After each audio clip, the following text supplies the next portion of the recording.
नमस्कार, स्वागत है आपका। मेरा नाम है विपिन विभाग। मेरे साथ मेरे सहयोगी सादा प्रिस्वी। धन्यवाद सर। संसद के बजट सत्र के पहले चरण का आज अंतिम दिन था, लेकिन ये सत्र भी हंगामे की भेंट चढ़ गया। राज्यसभा में बीजेपी सांसद मेघा कुलकर्णी ने वक्फ बिल पर संयुक्त संसदीय समिति की रिपोर्ट पेश की। इसके बाद विपक्षी दलों ने इस पर तीखी प्रतिक्रिया दी। विपक्ष का आरोप है कि इस रिपोर्ट में उनकी असहमति को जानबूझकर हटा दिया गया है, जिससे ये पूरी तरह असंवैधानिक हो गई है। राज्यसभा में नेता प्रतिपक्ष मल्लिकार्जुन खड़गे ने जेपीसी रिपोर्ट को लेकर कड़ी नाराजगी जताई है। उन्होंने कहा है कि ये रिपोर्ट विपक्ष की आपत्तियों को दरकिनार कर तैयार की गई है, जो संसदीय प्रक्रिया का उल्लंघन है। खड़गे ने रिपोर्ट को फर्जी करार देते हुए इसे दोबारा पेश करने की मांग की है। उन्होंने सरकार पर आरोप लगाते हुए कहा है कि विपक्ष की आवाज को दबाया जा रहा है और उनकी असहमति वाले नोट्स को जानबूझकर हटाया गया है।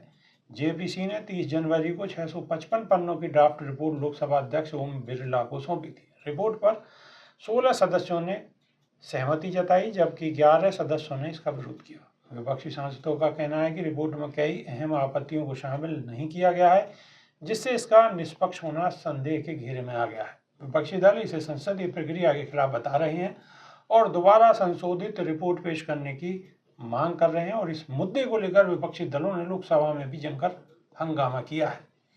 विरोध की वजह से लोकसभा की कार्रवाई केवल कुछ मिनट ही चल सकी। इसके बाद इसे दोपहर 2 बजे तक स्थगित कर दिया गया। विपक्ष ने साफ कर दिया है कि वे इस मुद्दे को संसद के अगले चरण में भी उठाएंगे और सरकार से जवाब मांगेंगे। सादा रिजवी।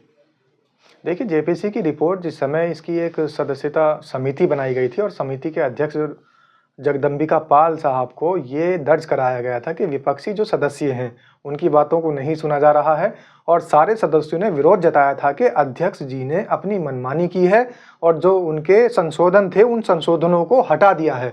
तो इस टाइप से जब समिति बनाई थी और समिति के अध्यक्ष का काम क्या था कि वो समिति के सारे सदस्यों को सुने और सुनने के बाद अगर वो कोई सुझाव दे रहे हैं या संशोधन कर रहे हैं तो उन संशोधनों का ध्यान रखा जाए। लेकिन समिति के अध्यक्ष ने मनमाने ढंग से उन सारे सदस्यों के जो ऑब्जेक्शन थे, उनके जो संशोधन के बताए हुए नियम थे, उनको हटा दिया और अपनी तरीके से अपनी ही मनमानी से सारी की सारी रिपोर्ट जेपीसी की पास करा दी।